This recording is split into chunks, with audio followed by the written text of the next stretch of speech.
keberapa ya? Ketiga ya mungkin ya, kedua atau ketiga sih ini, ketiga ya.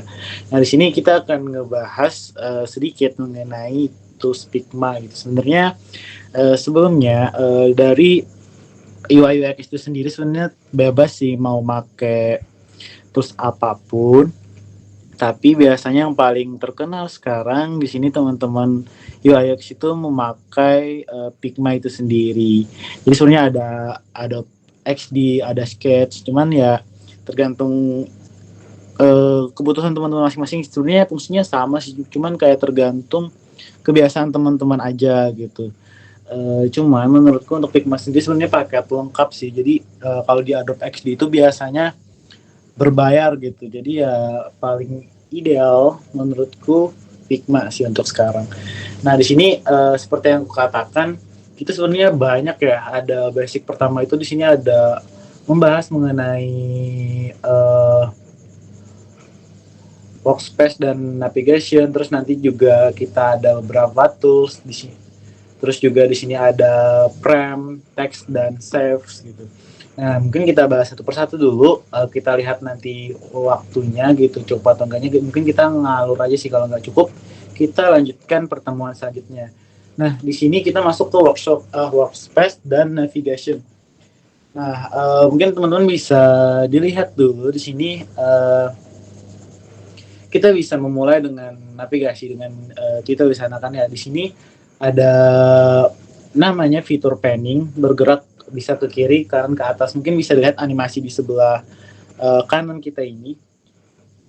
Terus juga cara menggunakannya itu bisa kita gunakan sebenarnya ini translate, jadi aku coba translate, cuman agak aneh translate, cuman nanti kita praktekkan lagi.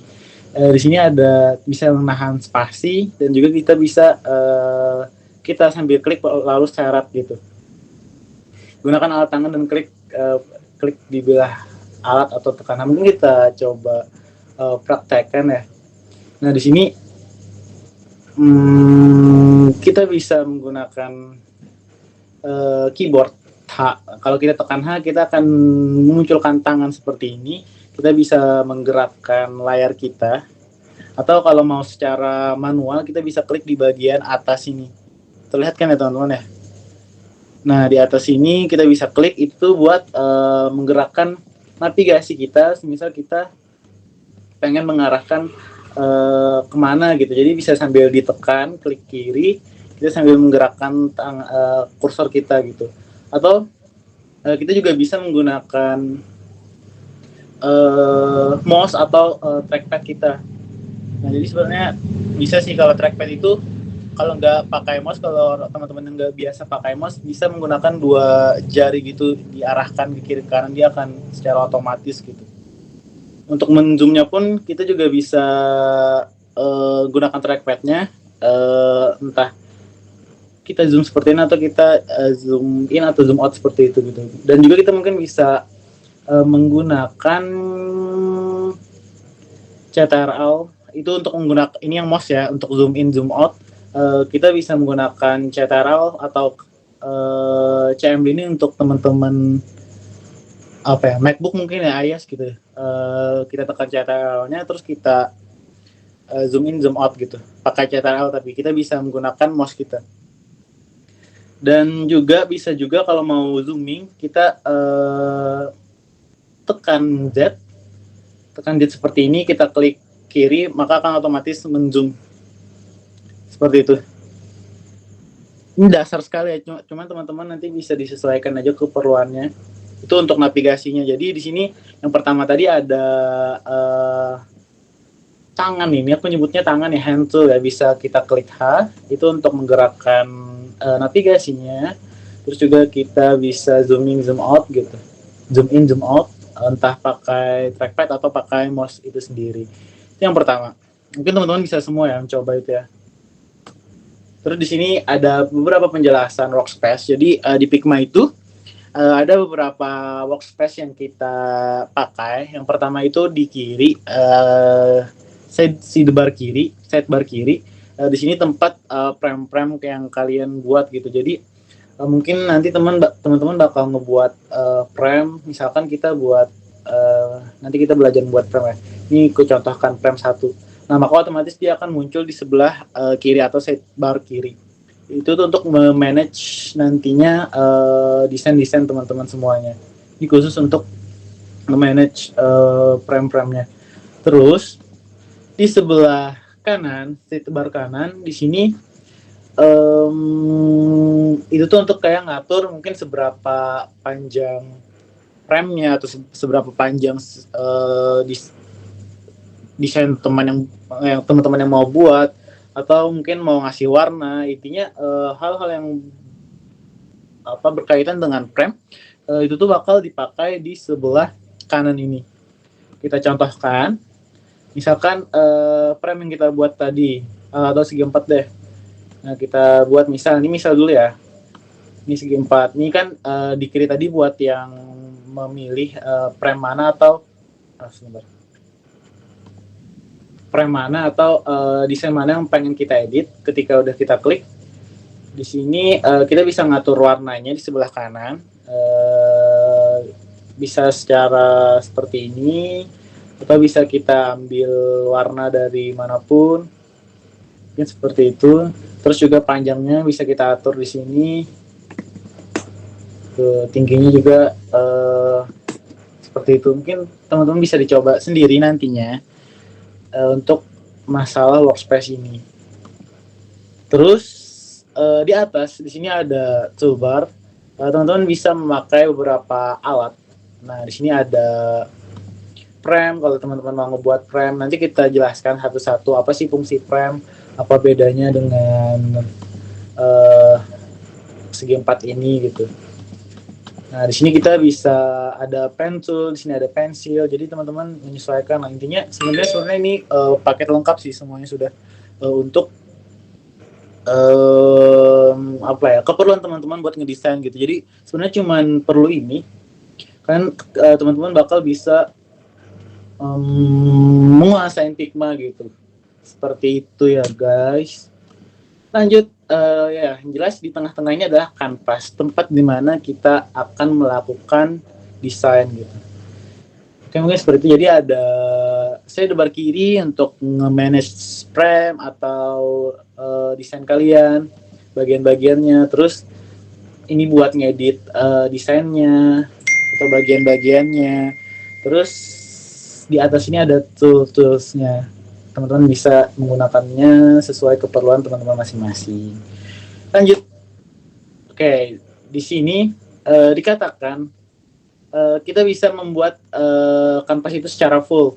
Jadi kita bisa menghilangkan bagian sidebar kiri, sidebar kanan, dan bagian atas itu dengan cara mengklik CTRL garis miring itu. Teman-teman mungkin bisa dicoba ya. Ini akan saya praktekkan. Nah, jadi ketika kita klik tadi CTRL sama garis miring tadi, maka akan full gitu.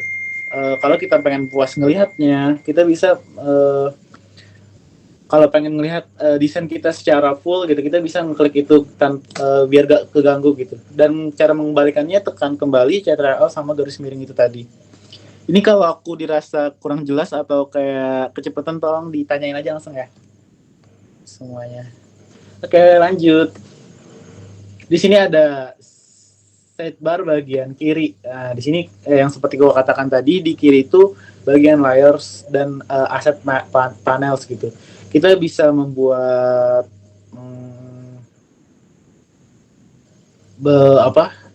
kita bisa membuat di sini ada beberapa layar. Di sini ada komponen mungkin kayak text shapes gitu, dan juga ya mungkin kita praktekkan langsung aja.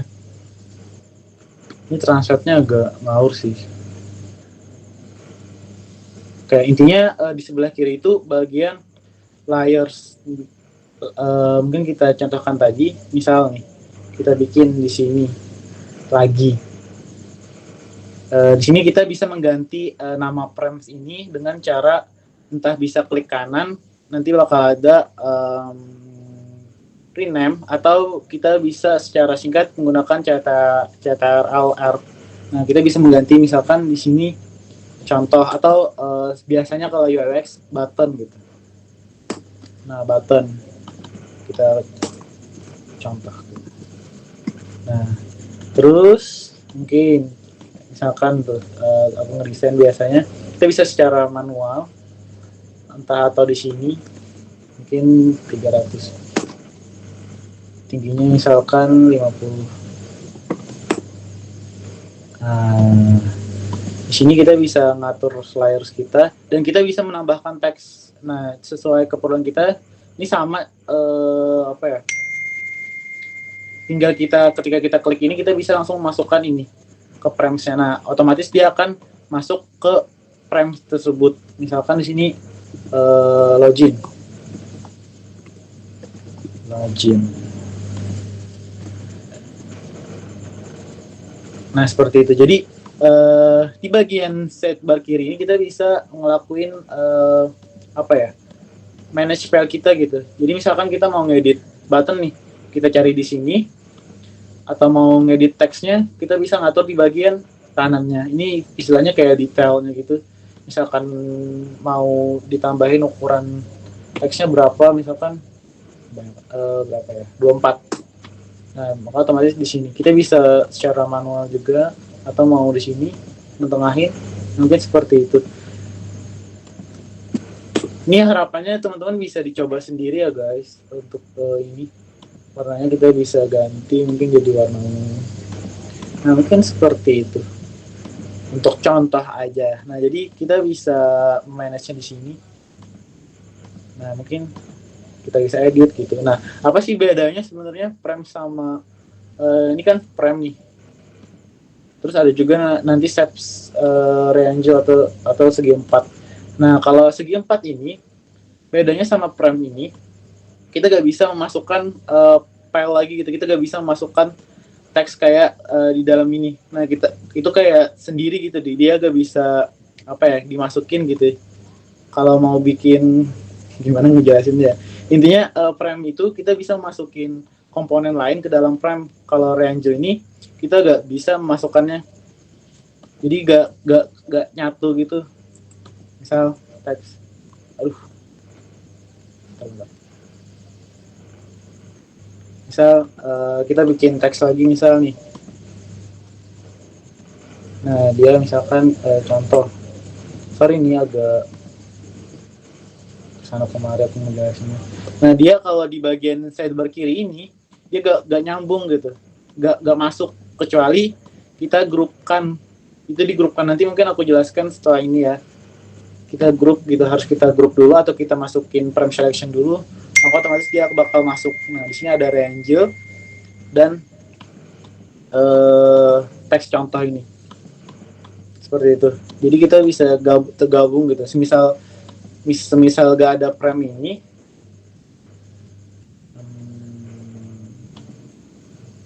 nah semisal gak ada frame itu, kita gak bisa kayak ini bakal kepisah gitu sih. Nah, kalau frame itu enak, ketika kita masukkan ke sini dia bakal otomatis masuk ke dalam frame tersebut gitu. Mungkin itu dulu ya guys, kita lanjut lagi. Nah, di sini ada sidebar kanan. Seperti yang aku katakan tadi, ada beberapa fungsi. Yang pertama itu alignment, memposisikan dalam frame atau yang berhubungan dengan objek lain. Mungkin kita praktekkan aja langsung ya nanti ya. Di sini ada memposisikan misalkan di sini mau posisinya berapa, kita bisa ngatur di sebelah sini. Terus juga kita nge-fill itu ngasih warna, beri warna pada objek. Terus layer, lapisan opacity dan mode campuran. Maksudnya nanti di sini dia bisa dihilangkan warna-warnanya, kita bisa nambahkan stroke atau outline, ada efeknya juga, dan kita bisa mengekspor. Kita coba ya guys. Aku sudah menyiapkan sih sebenarnya. Ambil dari sini. Nanti file ini aku coba kirim buat teman-teman nyoba sih, insya Allah. Nah, jadi ketika kita klik, kita di sini bisa mengatur X-nya tadi, jarak atau posisi dari segi 4 ini. Misal kayak kita ubah jadi 200. Nah, otomatis dia akan berpindah ke samping kiri sebanyak seposisi 200 itu gitu. Begitu juga dengan Y-nya. Oh, hilang, kemana dia pergi? Nah, ke bawah sini. Nah mungkin itu ya. Untuk mengatur posisinya kita bisa menggunakan ini. Cuman biasanya sih gak terlalu kepake untuk bagian ini, kita secara manual aja gitu. Ketika kita klik filenya kita bisa memindahkan gitu secara manual. Terus di sini untuk panjangnya, ini untuk tingginya, ini untuk apa namanya radiusnya. Misalkan pengen radius berapa, 20. Radius itu bagian sudutnya ya guys. Nah jadi dia akan jadi radius 20 gitu. 30 makin tumpul dia kayak gitu dan seterusnya. Terus di sini ketika kita klik ini tadi kita bisa ngasih fill warna. Ini misalkan kita hilangkan dulu nih. Nah maka kalau gak ada warnanya nih si segi empatnya, ketika kita fill, nah kita akan bisa menyesuaikan warnanya gitu. Kita bisa milih misalkan warna ungu. Untuk layers tadi kita bisa mengurangi layersnya, misal kayak 80, otomatis dia akan memudar, atau kayak transparan gitu 30. Nah mungkin seperti itu. Ini untuk ini kebutuhan teman-teman waktu ngedit sih, nantinya harus dicoba dulu baru biar dapat feelnya gitu. Terus di sini ada stroke untuk outline-nya. Stroke itu kayak ini bagian ujung-ujung tuh. Misalkan stroke-nya kita jadi 3 makin tebal ya. Tuh. Kita bisa ngatur juga di bagian stroke ini mau inside atau outside. Kalau outside gitu sesuai keperluan teman-teman sih. Warnanya pun bisa kita sesuaikan juga sesuai keinginan kita. Nah, kalau kita kasih biru, otomatis outline-nya tadi bakal jadi biru. Efek itu untuk kayak shadow. Kita bisa ngatur itu, tambahkan, kita bisa edit. Kita mau shadownya kayak gimana, misalkan di sini udah 40 tuh bakal muncul di bagian kanan seperti itu. Misalkan di sini di 20 untuk shadow ya. Biasanya shadow ini buat kayak bikin card gitu. Kalau di website itu card dikasih shadow buat kayak menekankan gitu sih. Jadi itu nanti keperluannya. Apalagi ya? Di sini ada stroke, ada efek. Di sini ada export. Nah, kalau teman-teman mau export jadi di PNG atau JPG atau SPG, di sini teman-teman bisa ngatur kalinya ini, semakin banyak kalinya akan semakin besar ukurannya atau size-nya. Misalkan 2 deh, biar gak pecah gitu. Jadi kalau mau gak pecah atau makin berat gitu, kita bisa atur di sini. Kita ekspor. Nah dia akan otomatis tersimpan nanti ke device teman-teman masing-masing. Itu ya guys. Itu untuk bagian sidebar kanan. Ini untuk sidebar kiri. Tadi untuk manage file-file teman-teman. Kita hapus dulu. Kita lanjut. Di sini ada sidebar kanan kan masih ada ini ya, beberapa hal lagi. Di sini kan tadi untuk ngatur ini filenya. Nah, di sini ada prototype-nya. Nah, kita bisa nambahkan interaksi gitu. Nah, mungkin ini bakal kita bahas lebih lanjut di section basic 4 prototype. Mungkin nanti ya, ini untuk sekedar mengetahui aja ketika teman-teman mau ngasih prototype ke bagian ini. Teman-teman bisa mengklik itu gitu, mengklik di sidebar kanan di prototype ini. Ini aku contohkan aja sekilas ya. Misalkan ada 2 ini aku copy paste dari objek sebelumnya. Kita pengen nge-prototypein, ketika kita klik yang ini, maka dia akan pindah ke sini. Misal ini biar kita bedakan dulu deh warnanya. Nah teman-teman kalau mau ngasih prototype tinggal klik ini. Kita bisa atur, kita bisa langsung menyambungkannya kalau mau, bisa kayak gini. Nah terus kita bisa atur, misalkan kita klik atau ketika kita nge-dragnya, atau mau ketika while hovering atau pacing gitu, tergantung kebutuhan teman-teman. Tapi biasanya kebanyakan klik ini sih, jadi ketika kita klik dia akan navigate ke bagian sini gitu. Nah kita arahkan secara manual atau bisa diatur dulu di sebelah sini. Nah, mungkin itu kita bahas secara detail nantinya di bagian basic 4 ya, prototype. Itu dulu ya guys. Terus lanjut inspect. Inspect ini memudahkan bagi ke kolaborator lain gitu. Jadi UI UX itu kan nggak cuman desainer, nanti ada beberapa developer. Jadi kalau developer itu kan nge-slicing ya, nge-slicing itu ngejadiin desain ke code gitu. Jadi dia bisa nge-inspect gitu, entah panjangnya berapa, terus juga tingginya berapa, atasnya berapa gitu. Dia bisa melihat di sini. Jadi sebenarnya fitur ini memudahkan teman-teman developer untuk nge-slicingnya seperti itu. Ini emang nggak ada pertanyaan kan ya? Nggak ada ya. Lanjut ya. Lanjut. Izin masuk Bang. Boleh, silakan. Izin bertanya, untuk masalah warna itu, untuk bagian fill itu kalau mau buat gradient bisa nggak Bang? Bisa banget. Kita coba ya. Coba aku praktekkan. Nah, di sini bagian warna ini, thank you ya untuk pertanyaannya. Jadi sebenarnya bagian warna ini banyak ya fiturnya. Sebenarnya kita bisa milih lagi bagian-bagian ini. Tadi pengennya gradients ya. Nah, jadi sebenarnya kita bisa atur sesuai kebutuhan kita gitu. Misalkan gradiennya seperti ini kan cuma 2 ya. Nah, kita kan bahas lebih lanjut nantinya masalah gradien ini. Kita bisa kasih warna, kita bisa ngeklik ini kalau mau. Sebenarnya harus dicoba sih nanti ini. Misalkan mau bagian atas ini, kita coba ganti warna ini. Nah, di sini kita coba gitu. Nah, maka akan kebentuk gradien-gradien itu. Sebenarnya kita bisa atur lagi sih pengennya kayak gimana. Tuh, seperti itu. Itu untuk intro dulu ya. Siapa tadi, Gina ya? Gitu, ya, Gina.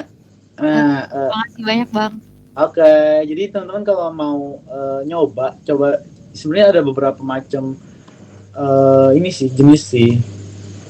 Nah, gitu. Kita bisa ngatur atau kita mau ngasih image gitu. Nah, otomatis dia image nih. Bentar, telepon mama. Bentar ya.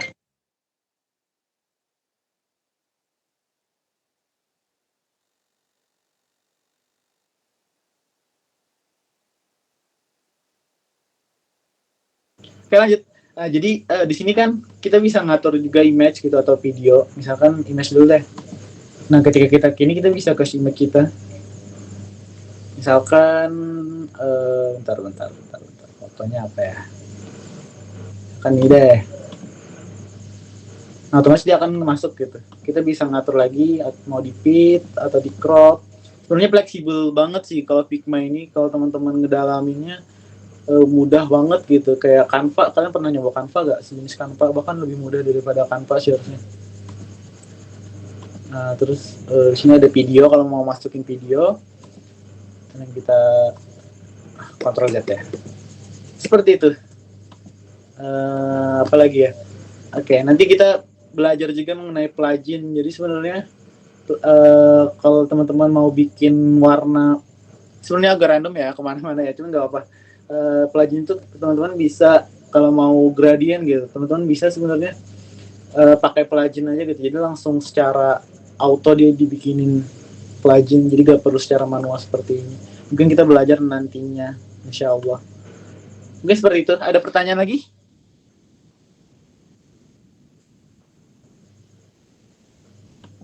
Gak ada ya. Lanjut ya. Oke, lanjut. Nah, di sini ini udah inspect tadi udah ya. Ini habis ya. Oke, itu bagian terakhir di bagian perkenalan. Oh, ini nggak ada yang nggak masuk. Bentar.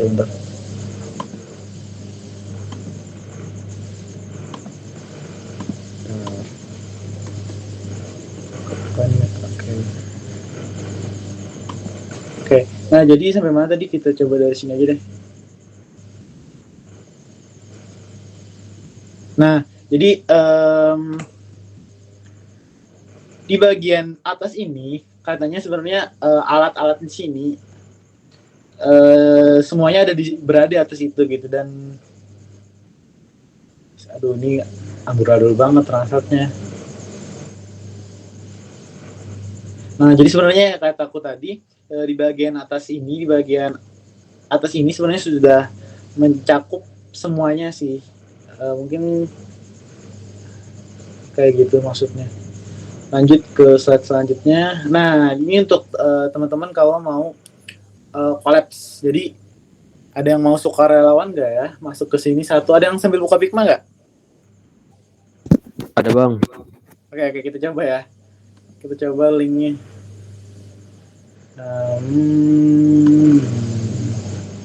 Aku kirim ke Google Meet.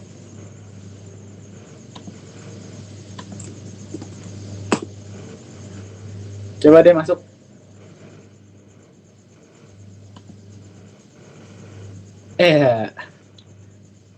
Oke. Gina, nah, lah keluar lagi Gina.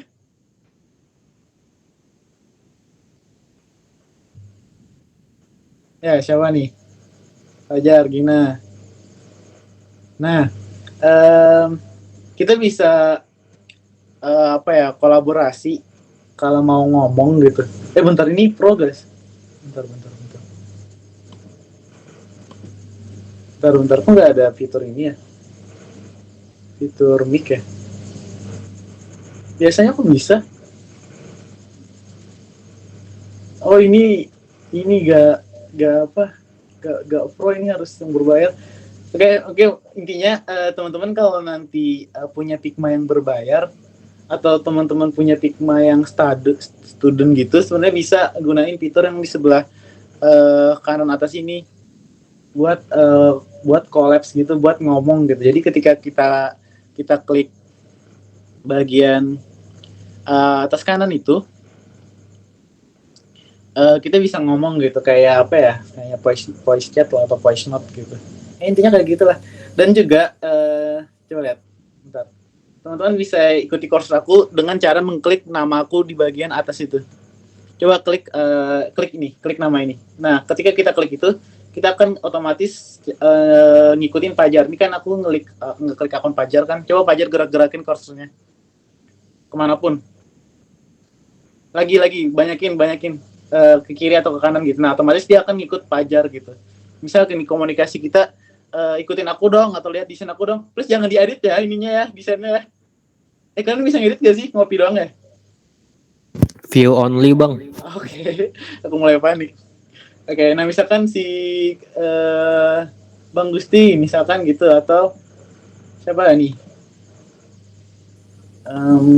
Intinya kayak gitulah. Dan juga kalau kita ngeklik, coba punya Fajar ya. Nah ini Fajar nih, Fajar di sini nih. Nah kita bisa kayak komunikasi gitu, misalkan Hai Fajar, dengan cara ngeklik garis miring. Coba teman-teman coba garis miring. Nah gitu, jangan banyak-banyak, satu aja buat memulai teksnya. Nah gitu, hai.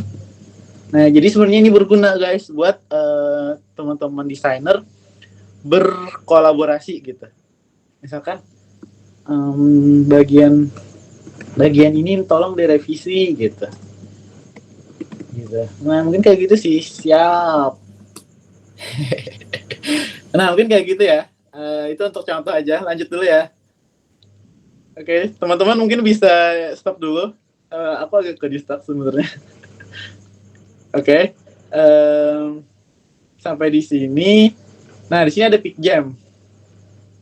Nah PicJam ini menarik sih sebenarnya. Nanti kita bahas deh bagian PicJam ini di bagian lain lah, karena ada sesi juga mengenai PicJam. Oke, lanjut ya guys. Aku coba. Sampai sini ada pertanyaan dulu nggak? Ada bang. Apa?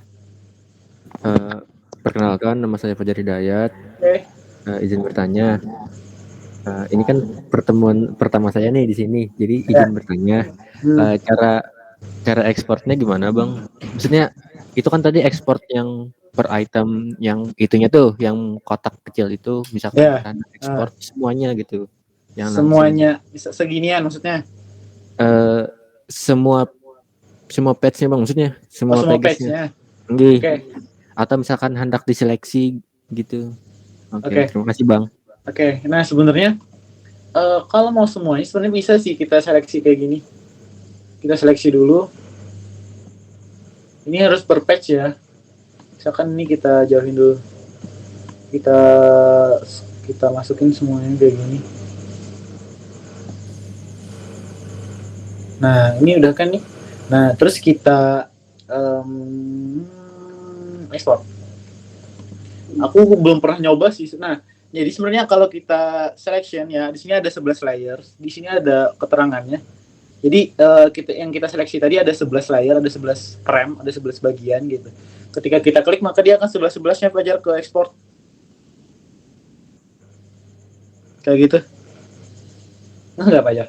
Misalkan nih kita ekspor. Nah, dia bakal akan jadi file. Jadi bentar ya, ini agak. Nah, dia akan kita harus buat folder dulu deh. Nah, contoh terus. Kita klik ini, reset. Nah, otomatis dia akan kemasuk di aku ini share screen-nya Figma ya. Bentar. Tinggi bang. Pindah Figma dulu deh. Oke.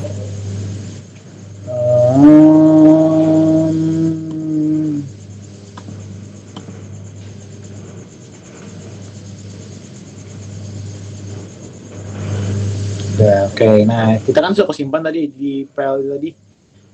Nah, dia kan otomatis 11-11-nya akan kesimpan gitu ya. Secara menyeluruh kan maksud Fajar? Tinggi bang. Nah, gitu. Kejawab gak Fajar? Terjawab bang. Oke, Terima kasih. Oke. Nah, bentar.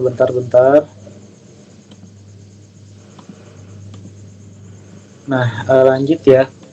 Nah, jadi sebenarnya kalau teman-teman mau nge-export itu ya, jangan lupa mereka itu jadi satu kesatuan gitu, entah frame atau grup.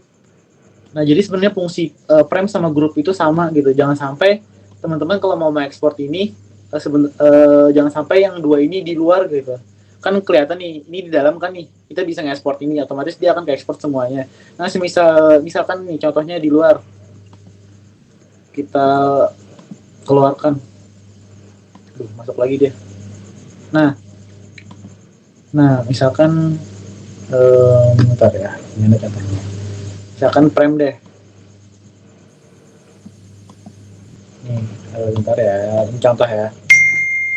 Nah, di sini kan di luar nih, maksudnya di luar, cara mengatakan kita di luar atau di dalam, ini kan nggak jadi satu kesatuan nih. Mereka terpisah antara tiga ini. Ini kan terpisah nih. Nah, otomatis kalau kita ekspor dia gak bakal bisa nyatu gitu. Gak bisa ke ekspor semuanya. Jadi mau gak mau harus kita bikin frame dengan cara entah klik kanan, di sini ada frame selection atau group selection. Misalkan kita group selection. Nah, ini kelihatan nih grup 1 yang kita buat tadi. Di dalamnya ada 3 segi 4 tadi. Yang ini 1, ini 1, ini 1. Jadi 3. Kayak gitu. Semoga paham ya teman-teman semuanya. Terus apa lagi ya? Nah, itu untuk workspace, navigation tuh sama frame dan lain-lain. Sampai sini ada pertanyaan lain nggak sebelum kita masuk ke styling, atau kita cukupkan? Bisa juga sih kita lanjut nanti. Nah, untuk styling nanti akan panjang juga sih lumayan. Styling ini menarik juga, mungkin nanti ku jelaskan secara awal dulu ya. Di sini nanti ada layouting. Nah, ini bakal kompleks nih layoutingnya nih. Nah, teman-teman bakal intinya semua basic ini bakal mempermudah kalian gitu. Dan aku sebenarnya berani jamin kalau teman-teman bisa menguasai 5 basic ini, teman-teman sebenarnya udah bisa lumayan oke sih di UI UX.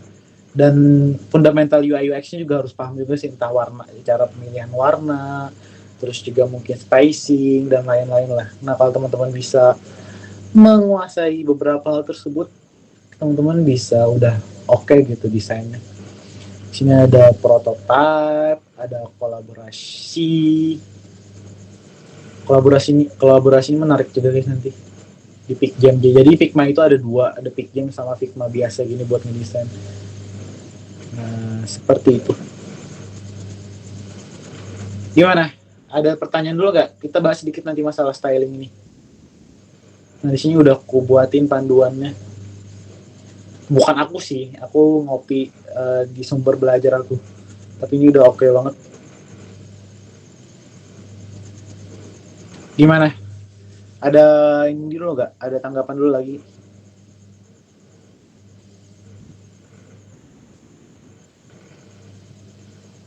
Sini ada berapa orang ya? Oke. Saya mau nanya, Boleh, silakan. ini kan juga merupakan pertemuan pertama saya nih, baru join. Oke, halo Bang Gusti. Ya. Ya. Figma tuh Bang bisa dipakai buat apa aja ya? Maksudnya misalkan kayak apa? Umumnya bisa dipakai buat apa gitu? Figma ini. Nggih. Oke. Sebenarnya Figma ini tergantung sih, sebenarnya bisa dipakai ke banyak hal sih. Salah satunya mungkin nggak kepikiran orang kayak presentasi tadi, sebenarnya bisa dijadiin alat buat presentasi juga gitu. Buat konten kreator pun misalkan kayak buat Instagram pun ya masih bisa juga dipakai. Terus mungkin buat ngedesain apa ya? Desain apa lagi ya? Intinya hal-hal yang berhubungan dengan ngedesain mungkin bisa dipakai di Figma gitu. Cuman Figma itu sendiri fungsinya itu sebenarnya buat teman-teman bikin kayak sejenis website gitu, desain website atau mobile. Kenapa seperti itu? Ya mungkin tools-toolsnya ini nggak selengkap di mungkin teman-teman graphic designer mungkin kayak Adobe Illustrator gak selengkap itu gitu. Cuman ya sebenarnya mencukupi lah. Jadi sebenarnya di sini tools-tools ini mampunya cuman buat kayak istilahnya ya buat ngedesain website sih, kayak gitu sih.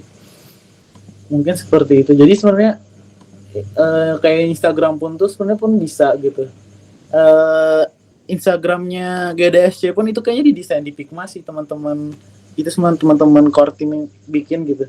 Jadi sebenarnya tergantung kitanya aja sih, cuman nggak selengkap ini sih, nggak selengkap kayak di Adobe Illustrator, kayak gitu. Nah itu untuk Figma ya.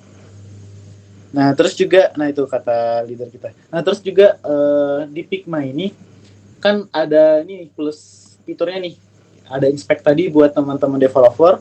Terus juga di sini ada prototipe-nya nantinya yang bakal berguna banget buat misalkan kita menggambarkan misalkan kita banyak page tuh, biasanya teman-teman UI UX tuh bikin misalkan ada page login, ada register, otomatis ketika kita pengen ngejelasin ke orang-orang atau ke klien, nah kita tuh biasanya memprototipkan mau nggak mau gitu, misalkan kita klik button dia ngarah kemana gitu. Nah itu tuh gunanya plusnya Figma gitu, karena ada fitur-fitur ini gitu yang yang di mana yang kayak Adobe Illustrator kayak gitu-gitu gak punya gitu. Ini seperti itu. Terus juga tadi untuk Picjam itu buat brainstorming nantinya kita contohkan ya sekalian ya.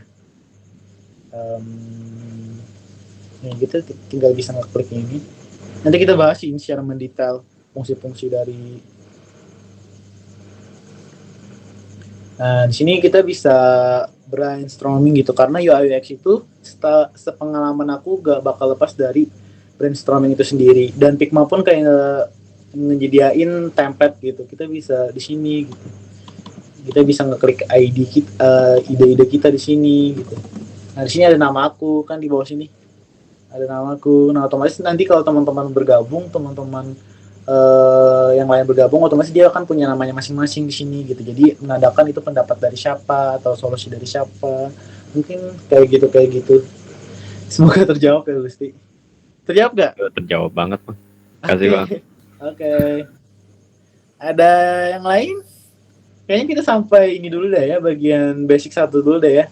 Malam ini udah jam 10 juga, besok Sabtu ya.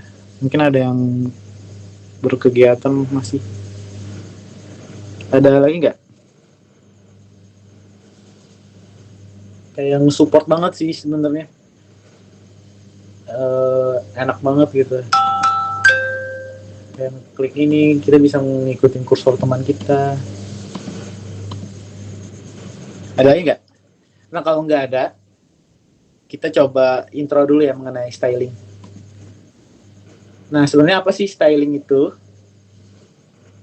Oke, bentar, aku pulin dulu dah. Nah, jadi sebenarnya styling itu apa ya? Ya styling sih kayak style dalam mendesain gitu. Ketika kita ngedesain, jadi di styling itu sebenarnya ada beberapa hal kayak em, ada teks, ada tipografi, gimana sih intinya teks ya. Terus di sini ada warna. Nah, terus juga ada ya warna itu akan beberapa macam nantinya. Terus juga di sini ada shadows, ada grid dan spacing. Nah, yang beberapa bagian ini itu tuh bakal kita buat menjadi style nantinya. Kenapa kita buat menjadi style atau kenapa kita dokumentasikan biar konsisten gitu. Jadi sebenarnya kan tadi kan cara pemilihan warna kan banyak ya. Nah, kalau kita jadiin style itu kita bisa tinggal ngambil warna aja gitu. Contoh ya. Contoh nih, ini contoh dulu ya.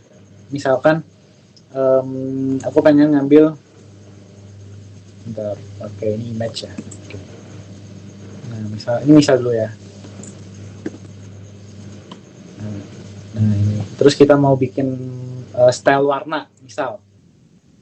Nah, sebenarnya kita gini. Nanti akan kujelaskan satu persatu caranya.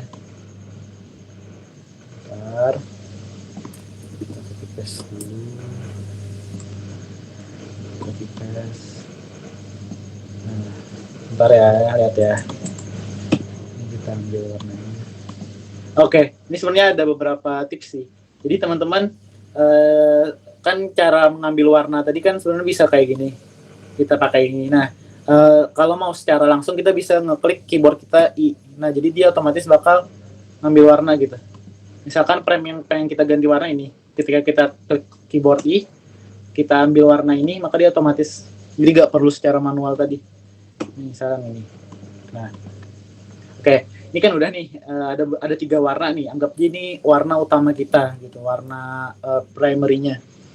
Ini secara garis besar aja aku jelasin ya. Nah, terus di bagian bentar. Oke.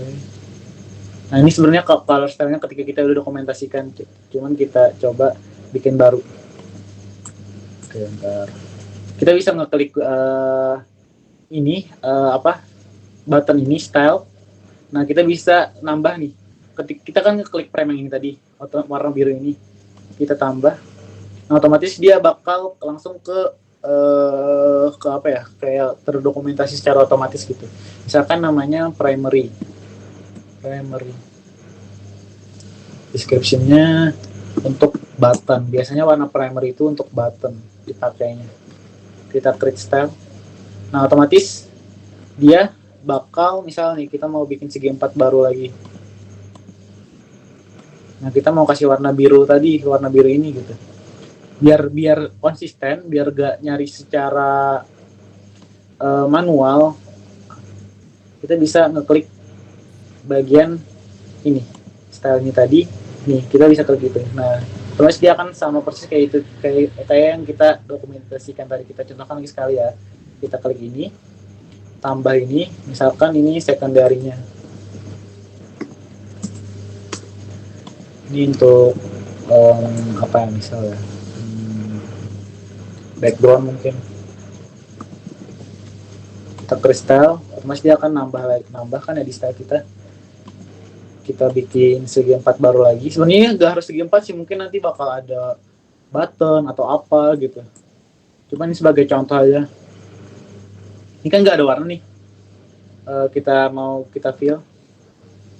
Kita ambil style tadi. Nah, dia yang kita udah bikin tadi bakal terdokumentasi gitu.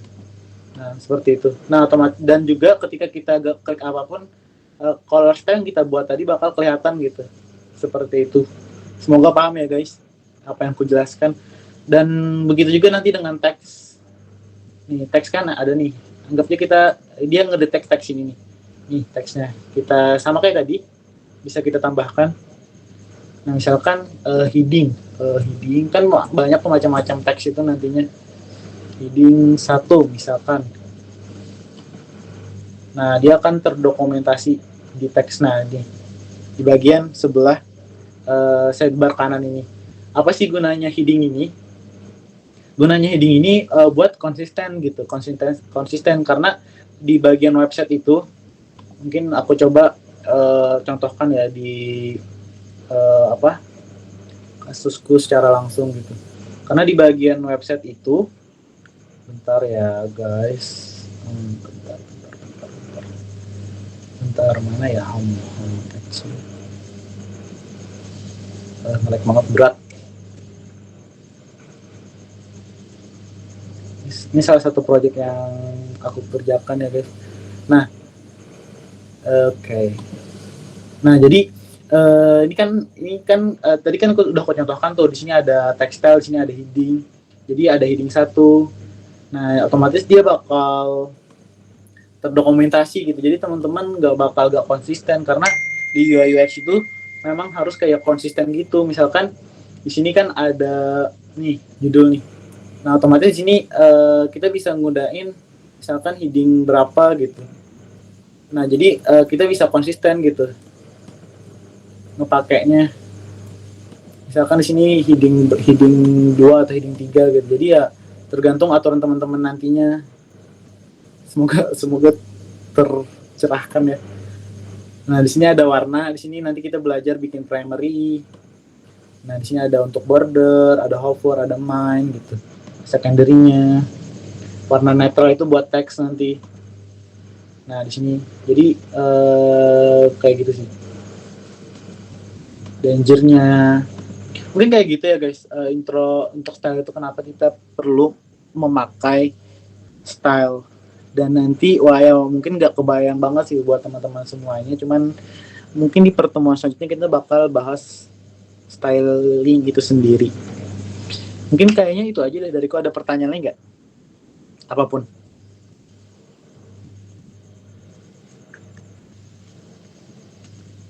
Kalau nggak jelas atau kecepatan gitu, atau aku belibet jelasinnya, boleh.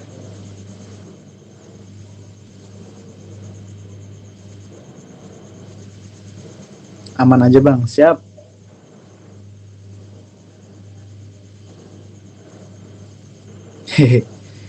Aku harapnya ini ya guys. Oke, di luar bab kan biasanya bikin desain. Oke, ngebahas auto layout. Yap, sebenarnya auto layout ini ya guys. Mana ya auto layoutku ya? Nih layouting. Nah, jadi sebenarnya auto layout itu kalau kata orang-orang content creator UI UX itu bilangnya kayak fitur yang paling memang enak gitu. Jadi sebenarnya auto layout itu bisa kayak secara otomatis. Ini kan sudah ada auto layout ini. Ini contoh ya. Misalkan kita copy paste, dia akan otomatis gitu. Tuh. Kita bisa ngatur juga posisinya secara otomatis. Terus juga kita bisa ngelihat jarak-jaraknya. Kita bisa ngatur jaraknya di sini misalkan 62. Otomatis dia akan ke ini secara otomatis 62 gitu jaraknya. Nah, jadi teman-teman, ya walau sebenarnya di sini ada basicnya sampai 5 doang. Cuman auto layout ini lumayan kompleks gitu. Dan jujur aku pun terkadang ketika males ya. Sebenarnya bahasanya itu males sih. Ya aku skip sih masalah auto layout ini gitu. Sebenarnya tapi teman-teman kalau memang bisa memakai ini dan memang terbiasa memakai ini bakal mempermudah kalian banget sih untuk seterusnya. Dan konsisten banget desain kita gitu. Nih, sebenarnya auto layout itu sama kayak responsif sih. Responsif pada website. Tuh. Kita bisa nambahkan auto layout itu nanti. Dan sini ada cara nyetingnya pun juga. Nah, kita akan bahas perlahan ya, sedikit demi sedikit. Nah, dan di sini pun aku coba ini dapat dari community Figma sih, dan lumayan oke sih. Penjelasannya lengkap di sini mengenai auto layout sendiri. Dan harapannya pun bagi teman-teman semuanya, setelah belajar ini, aku tuh pengennya kalian coba sendiri sih, di-explore lebih jauh gitu. Jangan cukup sampai di sini aja. Cuman di sini karena aku cuman pengantar doang gitu. Dan nanti ini ku bagi. Itu aja sih kayaknya. Pertanyaannya tadi itu kan ya Andri ya. Yes, pakai dan kadang pakai kadang enggak.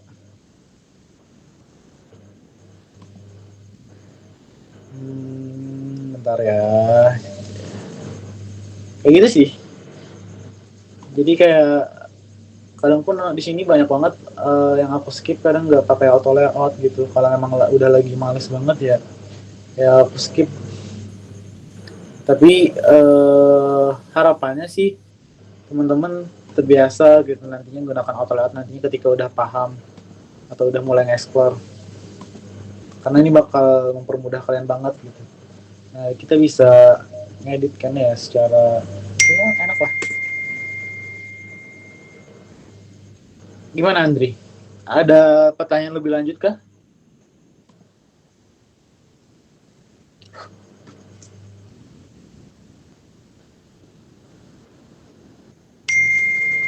Ini udah bang, siap bang. Izin memberitahukan ke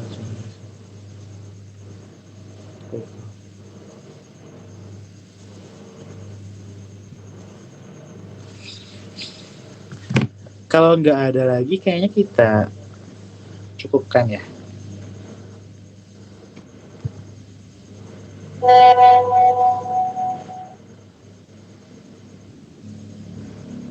Maaf ya juga ya tadi ya guys, kita di luar jadwal yang harus jam 8.15 dan mungkin sebenarnya bisa kita banyak lagi pembahasan jadi molor.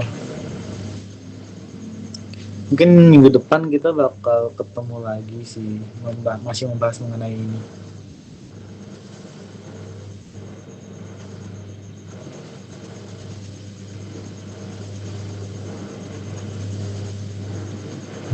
Dan juga oke. Itu sih kayaknya guys. Kalau nggak ada lagi kita udahin ya.